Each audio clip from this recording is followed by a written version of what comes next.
my title could be called psychotherapist. I'm a human rights psychotherapist. I'm a dance movement therapist. I'm a somatic therapist. I integrate years of work in public health, in international development, years of work as a body worker, as a massage therapist, working with herbs and crystals, years of work in international relations, working at the level of politics and international non-governmental organizations. So it's all there.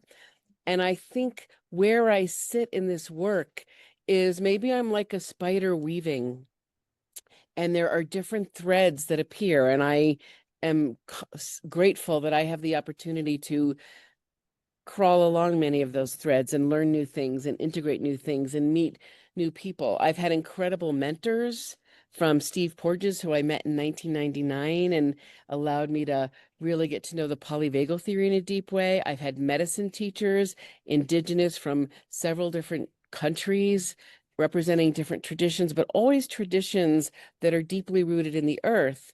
And that awakened my own ancestry, which is both settler and indigenous.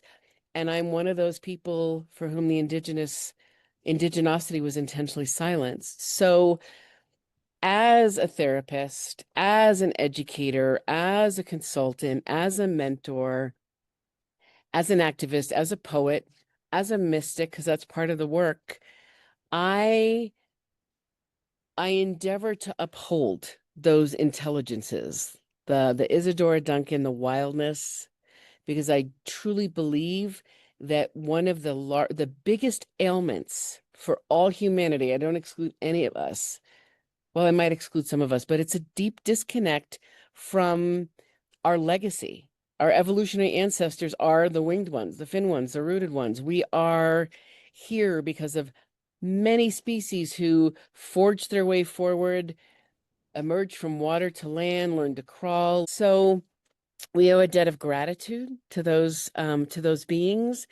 And there's so many disciplines we could draw from, science being one of them, multiple different branches of science that name the need for biodiversity to preserve life for all of us, that name our need to understand that we are part of a web of connection, that the loss of any species, a gnat, a whale, a bird, anything, actually disrupts a deeply already crafted to perfection web of connection. So as a therapist or as an educator, I always hope that we connect to our own web.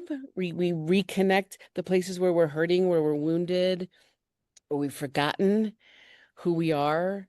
That can happen for so many reasons. We can have a particularly stressful day, or we can be deeply traumatized or suffering tremendous grief because of a loss.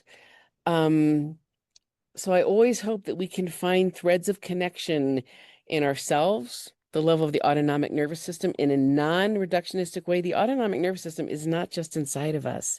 It is the way we connect to the stars and the tree branches and the river tributaries and all of that.